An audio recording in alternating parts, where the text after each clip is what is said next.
I want to go from a Jerry Rice to a Jerry Jones. I want to go from one of the best players to one of the best owners or one of the best managers. What type of advice would you give to somebody maybe that's in a position where they're focusing on personal sales, but now they're like, hey, I want to be able to build a team? Release your ego.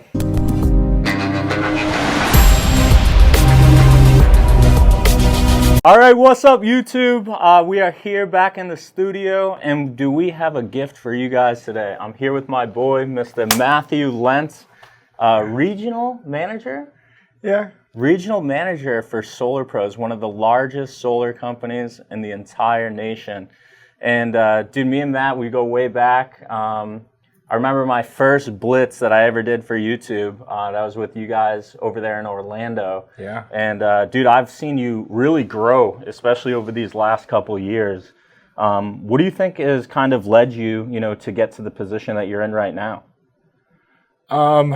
Honestly, just cutting out distractions. Like I've had a lot of, as I got into solar, it was kind of just seeing it as making a ton of money.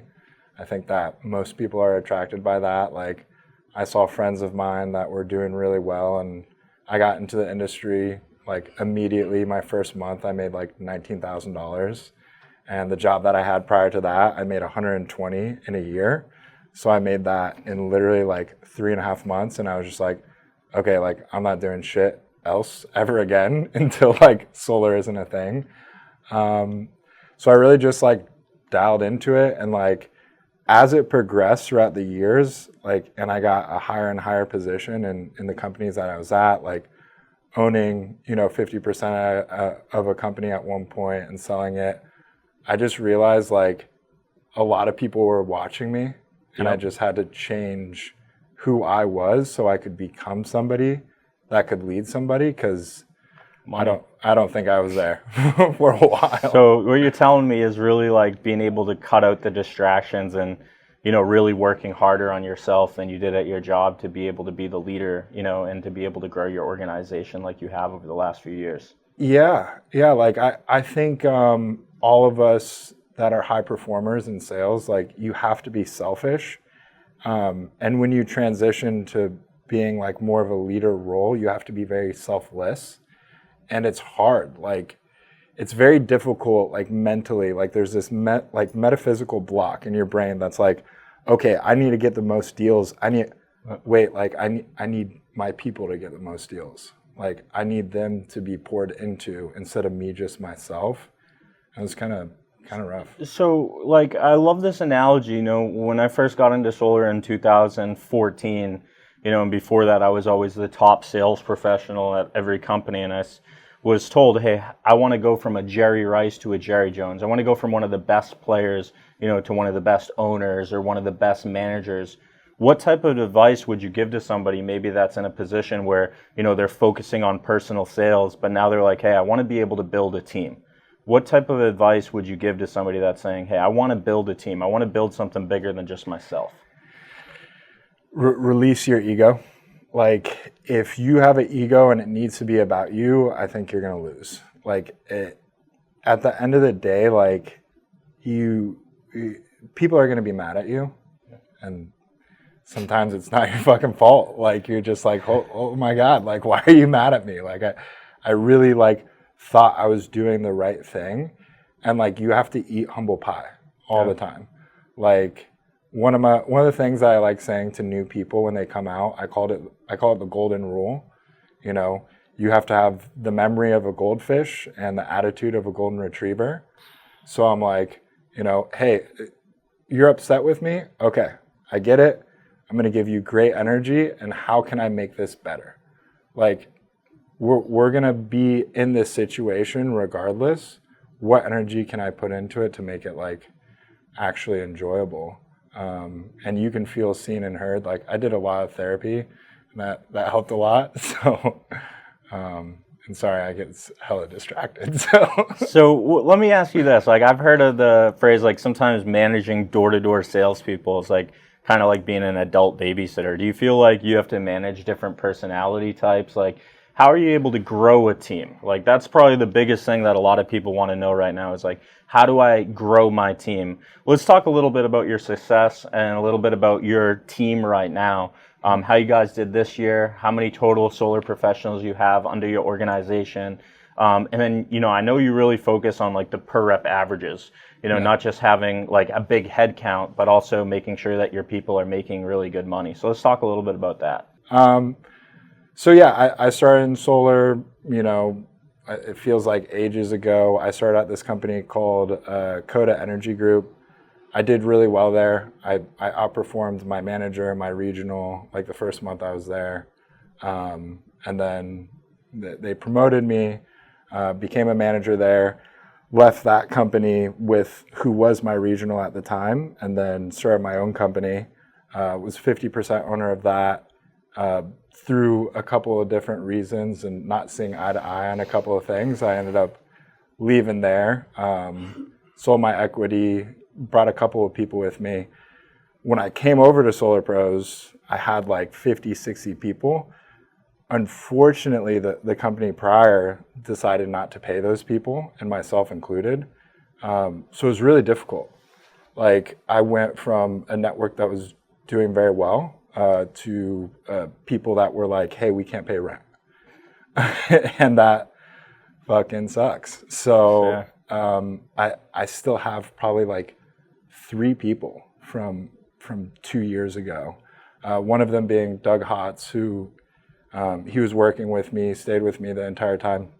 I think he's number 3 in the company for installs, pacing to make like close to like 550, almost 600 grand this year. And when I met him, he was at Wawa, which is crazy to see. Like, he's buying his first house, put 100 grand, towards investments this year. So it's like, for me, that makes me super happy. But that's what I feel like the most success from. Like, we went from a team February of not this year but last year of 3 people to now having about 120 active reps. In the network. We're averaging about 200, accounts sold a month. So roughly about like 2 accounts per person. Some people take off time, like, how solar is. So for active reps, I'd say we have roughly about 90 who are like actually working, as some people take off. Some people under your organization. Yeah. Yep. So it's pretty cool. Like, last year we did, I think it was like 650 accounts sold, and right now we're about at 1,400 accounts this year. So like more than double with a quarter left. Sold, I think it's like 45 million in sales so far this year, pacing to hit like 70. So. Yeah, and one thing that I noticed, and it's really cool for you to talk about that, because I think that's like one of the best parts about managing or, leading people. I also don't think, like, when people say like manage, like, nobody wants to be managed, nobody wants to be recruited. People want to be impressed, and to impress other people, we obviously have to be impressive. But to be able to take somebody that worked at a Wawa, to being able to buy their first house, like, those are the type of things that make us work so hard. Yeah. When we talk a little bit about like leadership, and being able to do these things, you said cutting out distractions was like a really important part to building a big team. What's like a big thing that you do to like retain the guys? Like, how are you able, because you're always on the road, you're always visiting your teams. Yeah. What do you think you're able to do to build? Like, I love to say, like, maintaining anything is exhausting, building is energizing. So how are you able to build? Because that's energizing, and that's how you can really make the plays in this industry. I think it just comes to priorities, managing kids. I think if you think that it's going to be managing kids, you're going to manage kids. Mm-hmm. If you give them the responsibility to help them and tools to manage themselves, then they're going to become managers, and they're going to become like I have a 7-year-old. Like, as you hang out with, kids, the kids that stay kids that never learn anything are the ones who aren't given any responsibility. And like, it's hard to give that responsibility out to people because they're going to fail. But like, that's okay. Mm-hmm. Like, you can be happy that they're failing because then they're going to learn the lesson. and you can like guide them through the process. But like, it is what it is. Like I'm happy, you know, to see those people like failing and getting back up. And then to go back to, like just prioritizing. Like, you know, I didn't know I was going to come here until like yesterday or the day before. And I see an opportunity and I'm like, okay, well, what am I going to do? Like, you know, be at home and, you know, do all my calls, go out on the doors, like, or go here and like have a great, you know, conversation with you who I've do the most productive thing possible at every given moment. I love that. Yeah. Like, I just think about it all the time. Like, okay, I can go to Houston and meet with a team that's doing really well, or I could go to a team in North Carolina that I have that has like 4 or 5 guys that would really use my help. And then, like, that's my priority. Like, I want to see my son, I want to see my family, I want to take care of my friends, but like, I don't really care about my own happiness too much, especially when there's people who depend on me. Like, I just got to do it. Like, I love that.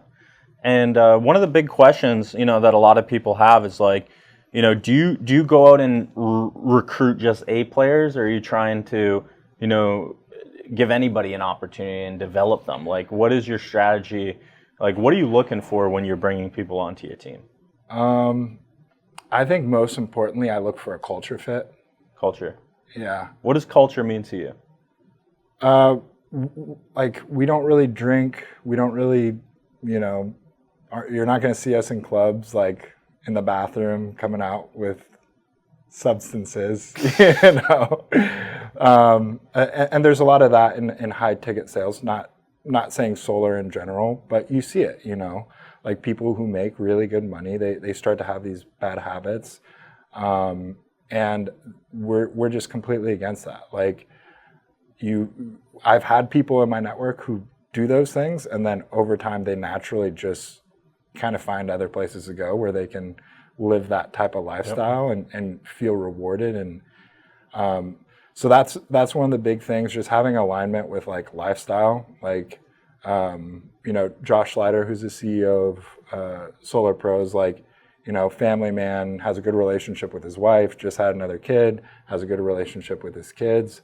Like, there's a lot of really good influences in Solar Pros that I can attest to, like, helping me live a better life. And I think that works out really well when it comes to, you know, like, me being able to give that to other people and building a culture where, like, I have people that are like, hey man, like, I need money for this. We're going to do this. We're going to do that. And I have complete trust in them because they haven't done anything that's like out there, like, whoa, what, you know? So what it sounds like you're saying to me is like compromising on talent within your organization is toxic. It's not allowed. You're looking for a certain type of individual. And one thing I love to say is, you know, you guys have to do business with people you want to do life with. 100%. One of the small little things, like, you know, if you tolerate people that aren't really good fit for the program, then it's really hard to be able to build the organization that you want, because all it really takes is one cancer within your team, you know, and the next thing you know is half your team's gone because you didn't eliminate that one problem. So why Solar Pros? You know, you've been with Solar Pros and you've been able to grow with Solar Pros. We see a lot of people that are like, hey, solar's hard. You know, I don't know about this anymore. I'm going to switch industries. Oh, the solar industry's changed. It's different. So how have you been able to grow when a lot of people are in situations where, you know, they're kind of like not growing? I think the business model of Solar Pros makes a ton of sense. Like, you know, I left the company that I was, you know, 50% owner of, like, sold that, and then had to stay there for a year. And I saw all these decisions being made that I just, like, in my heart didn't agree with. I was making a ton of money. Like, don't get me wrong, I was not profiting. I was not profiting. I was definitely doing well for myself. But it felt really shitty. Like, I didn't feel like whole inside. And the really good thing about Solar Pros is I morally feel great about it. Like, you can sell your grandma a solar system, and your VP, regional, your direct manager, none of them can make more money on that deal than you make as a sales rep. Mm-hmm. So, like, at the old company on a red line, like Doug sold his mom. He sold it at the red line, which I think was like a 2.6, and I made 25 cents on it. So I made like $2,000 off the deal, and he made $0. And like that for me just doesn't feel good. Yeah. And over time, like making a ton of money and being out of alignment with myself, like it just hurt, like fucking really bad. Like I would sit at home, like I got into bodybuilding because I just had so much energy, and I just didn't believe in the company that I was at, like not a grain of it. So like if you think that solar isn't it, if you think that it's not, you're just at the wrong place, in my opinion. I found Solar Pros. I think it makes the most sense. I looked at, Legacy, RIP Titan, looked at them too. Sorry. But, and a couple of other like really big, companies, because I had a bigger network. So I had to be nationwide for what I was doing. But it just didn't make as much sense. So I had like trust that the systems and the operations, while they weren't good, because I started when Solar Pros first became a company, like they didn't have, like, it still said Caliber on their corporate office. Yep. Like they're in the group chat for like the leaders and stuff, it was like, getting transitioned over. So like as that stuff was getting built out, like I just had the belief that like it was going to become what I thought it was because of the intent behind it, and it's kept that intent the entire time, which has made it like really easy. Yeah. Like I feel good. Like I go into a home and I don't sell like lights out like I used to. Like I still sell deals here and there, like maybe like 3 or 4 a month, somewhere around that. But like I go into a home, somebody has 5, 6 different quotes. I'm like, okay, cool. Yeah. So show me the best quote. I'll do a comparison for you. We'll see if, it makes sense. If they're a better company, if they have a better product, 100% go with them. Yeah. If we have a better product, we have a better company, then you can work with us. Either way, it's your decision, and I can have like really good mental alignment, which I need. So what it sounds like is, that certainty, that absolute catching belief about your product, your service, your company, comes down to the fact that you're giving the homeowner the best opportunity to go solar. 100%. And that you could leave that house knowing the fact that, hey, they're not going to be put into a better situation. Yeah. Which I'm probably sure helps you and your sales professionals have more conviction and more belief when you're at the table, we're actually closing the deals. So guys, what we're talking about is, how to be able to lead your teams, how to be able to, grow your team, how to be able to sell the salesman on selling. Now, if you guys are liking what you guys are hearing, make sure that you guys like this video. Make sure that you subscribe to the video, as we are going to keep on jamming. So for the people that are watching this right now, what would you tell them if you were to give them like maybe like the best couple pieces of advice, whether it be growing, whether it's just, life advice, like what would you tell to somebody? You've been in the industry now for how many years? 5, 6? 5, 6 years as a solar professional, and now he has a team of over 100 individuals that are producing over 1,500 accounts this year. We'll be there pretty soon. 1,500. 1,500, and those are installs. No, I don't know what. 1,500 sales, Yeah. Crushing it. Yeah. And what does your top installer have for the year right now? Who's your top sales professional this year? So for deals sold, I think it's Hisham. I think he's beating out Doug by like 1 or 2 deals. And then it's Doug has the most installs. I think he's at, I want to say like 90, 91, somewhere around there. So. And I guess my one of my questions I have is like, what keeps you going? Like you get to a point where you're making X amount of money, and like that money is probably like really good at this point, right? So like some people get to the point where they make $100,000, they're like, oh, I'm making plenty of money. Then there's other people that are making $500,000, they're like, oh, I'm making plenty of money. Then there's people that are pacing, 7 figures, but they're going to continue to push because they want to make more. What allows you to keep pushing, even though you're probably at a point where you're very comfortable? It's fun. It's fun.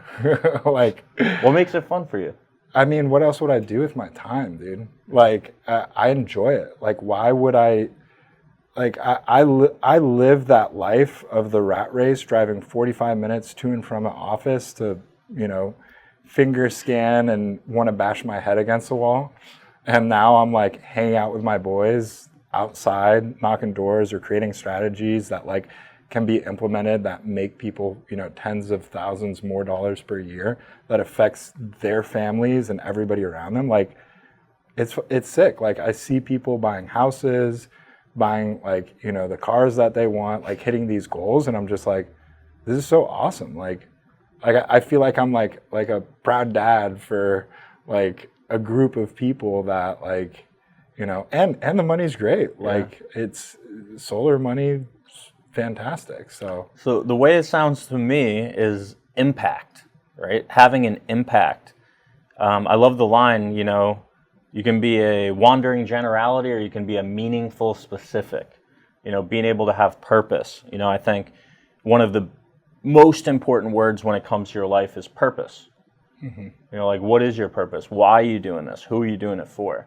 Yeah. And, the more that I get to know you and through the time that we've been friends, it seems like you do this not necessarily for yourself, but for your people. Yeah.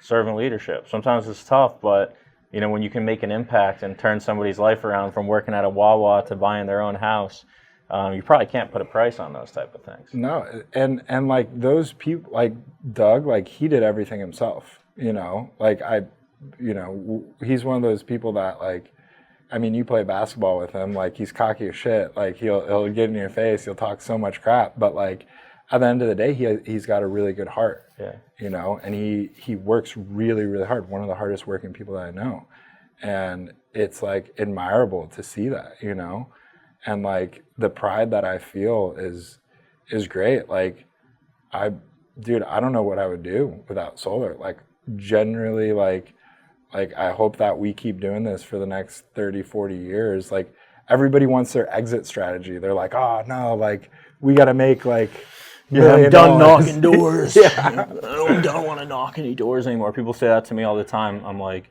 they're like, why do you still knock doors? You've been doing door-to-door sales since 2008.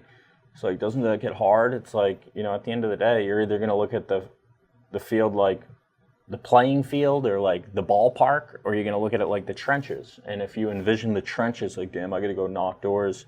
I think the greatest sale that I've ever made was selling myself on the profession of selling. Yeah. And, being excited to do what we do on a day-to-day basis. Because anybody can be successful in this opportunity for a year. Anybody can be successful in this opportunity, for 2 years, 3 years. But, those individuals that really say, hey, I'm going to marry the game. Yeah. I'm going to, spend a decade in this. I'm going to, set up my future. I'm going to set up my family's life and, to be able to make the type of money that we make, but also to be able to serve families. And, really all we do is we give away free money. And we get paid thousands of dollars to be able to do that.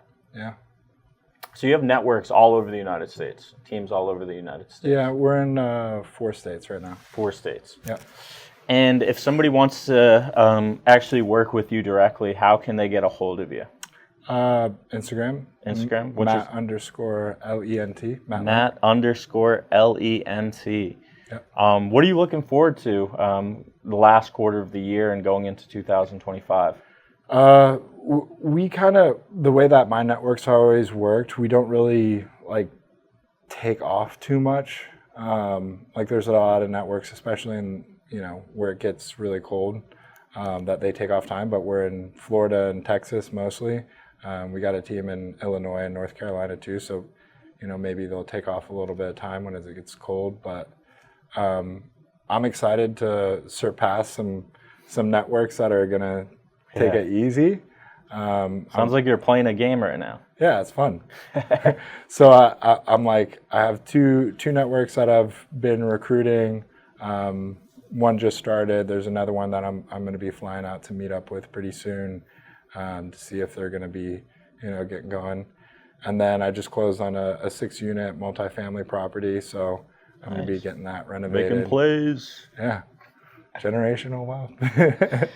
All right, so let's end with this.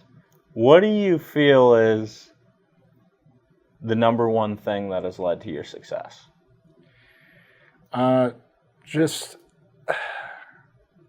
I would say disassociating yourself from your feelings when it comes to long-term goals. Like accepting being uncomfortable is, and not being angry about it, like being excited. Like, okay, like, you know, this person left, and it could be, you know, a hole in your heart because you worked so hard to recruit somebody out, or somebody was supposed to come out and didn't, or a deal closed and it canceled and you were supposed to make a ton of money. Like I forget who, I think it's like Jocko Williams or somebody. He was just like, good, you know, like that shit happens, good. Like that's my mindset. Like every single time that like something bad happens, like, okay, that's a learning lesson. So that's like your aha moment in your mind. Yeah, I'm like, I fucked up. Like somehow, like this is my fault. I'm not going to do this again. And I'm going to feel like excitement that it's sucking, because if I feel like sadness or despair, I know where that goes. You know, I've seen people in my life like I absolutely love that. You know what he's talking about, right? As door-to-door sales professionals or in this industry, we can face our highest highs or our lowest low in a 24-hour period. And I remember when I was 18 years old, you know, somebody said, you know, decisions decide your wealth, but you can't allow your highs to get too high or your lows to get too low. We have to maintain that even keel. And, you know, Matt just gave you a huge aha moment. If you feel like you're making emotional decisions, and we've all made these emotional decisions where our highs were too high or our lows were too low, well, how do you maintain that even keel? When something happens, you know, that might not go your way, hey, that's good. That's good. Yeah. You know, and really believing that, which I love that nugget right there. Yeah. And then doing the things that you're supposed to do, like following it up with action. Like, you know, you feel like shit. Okay. Eat some good food. Read a book. Go to bed early. You know, don't endlessly scroll and watch porn and, you know, self-soothe in a negative way. Like that's one of the things that I've always been really good at, is like, okay, I'm going to the gym in the morning. I have, you know, it set up what I'm going to eat. So I feel good, you know. How do you keep that discipline? What about things like I don't all the time. Yeah. So what do you think, like, you know, you see people that enter the selling zone and they exit the selling zone. You see people that are working in a good direction in their life and then they stop moving in that good direction. They start moving in a backwards direction. But what are some things that you would say to somebody that, you know, really wants to get to that next level with discipline, to be able to do the things that they're supposed to do, like the things that you're talking about? They want to cut out these distractions or things that aren't good for their life. When you feel yourself slipping, understand that's okay, and don't self-sabotage because you're failing.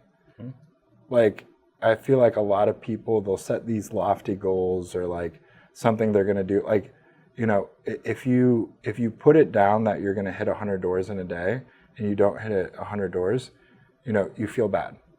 So like, okay, put 3 goals for yourself, right? Like mini habits. One of the first book I read when I got into solar.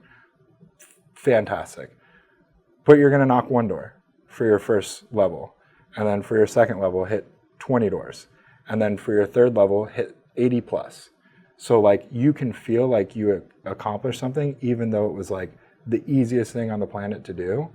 And then you're not setting yourself up to have all these negative feelings and emotions. And if you are feeling these negative feelings and emotions, you need to reallocate your time. Like look at yourself in the mirror. Just be like, hey dude, like I'm not doing this shit right. Like it's okay. Like David Goggins, another book. I've listened to Can't Hurt Me from David Goggins. I'm not kidding you, like 15 times. Like no joke, on audiobook, it's one of the best books. Like every time you feel like your life is horrible, just listen to David Goggins' life, and you're like, just get Goggins in the air. Yeah, you're just good. Like, I'm a bitch. Like I'm soft, and it's perfectly fine, you know. But then you just have to reevaluate. Like I see people that do really well in sales for 3 months, 6 months, a year, 2 years, and then they fall off. And I'm like, what'd you do? they're like, oh, this happened. I got a girl pregnant. I started, I got a back surgery and started taking this. Like, yeah, those things happen. But like, once you reevaluate yourself, when you feel yourself slipping, then you just reallocate your time to the good things. Like, everybody fucks up, but don't be hard on yourself and make it a forward movement. And I love this statement: if it's not on the calendar, it doesn't exist. Yeah. But tell me a little bit about your weekly schedule and your cadence, because what you're kind of telling me right here is, when people don't have a purpose, or when they don't have a schedule, or, they wake up and not knowing what they're doing the next day, then they can become complacent and they can just sit around or not go in the direction that they want to go. Just give us a quick breakdown. Like, what does your Monday through Sunday look like? Calls, visiting offices, like, what is your cadence of things that you do on a weekly basis? So if I'm in town with a team, it changes. But if I'm home, honestly, my morning is my morning, regardless of where I'm at. So I get up, I have a full glass of water. I go to the gym. I have this morning drink that I drink: apple cider vinegar, lemon juice, glucosamine, cranberry extract. And sounds tasty. It is trash. It is, eat the frog. That's the vibe. Yeah, eat it. Yeah, like, it's getting done. Go play pickleball. Halfway through, drink the drink. Finish pickleball. Do a full stretch. Get back. I have a call at 10 o'clock with my executive assistant. On Mondays, I have she calls me at 9 o'clock, so I wake up a little bit earlier. We do our presentation for our weekly leadership call at 10. And then after that, I start doing my follow-ups. He travels with his pickleball racket, by the way. Yeah. I don't know, bro. I have a torn ACL, but I think I could still take Matt in pickleball with one leg. You might. I don't know. 50-50. You never know. Kid could be a sleeper. I'm not that great. I'm decent. So we've jammed a lot about, your schedule, what it takes to grow a team, how to go from like a top sales professional to like growing a team, but also building it. Matt has over 100 individuals that work for his organization and his network, all across the United States. The reason that he loves Solar Pros is, it sounds like you want to do business with people you want to do life with, because the more you talked about it, it sounded like those were the people that you wanted to surround yourself with. That was the company that you wanted to really help the homeowner. Yeah. I think the three most important things for me in a business relationship is trust, loyalty, and longevity. Loyalty is rare. Longevity, anybody can be successful for a year, but, how can you last decades in this industry? So we were jamming. I love everything that you gave us today. Remember, if you guys want to follow Matt, once again, where can they find you? Instagram, Matt_Lent. No TikTok, nothing like that. So let's go. You'll either find them there or on the pickleball court. Yeah, let me know. Let's go. Thanks for tuning in. We'll see you guys on the next episode. See ya. Came up on that door and you had to ring that bell. Yeah, I'm in the streets, I keep it real. Ain't nobody hit the streets like me for real. Ain't nobody do it like me.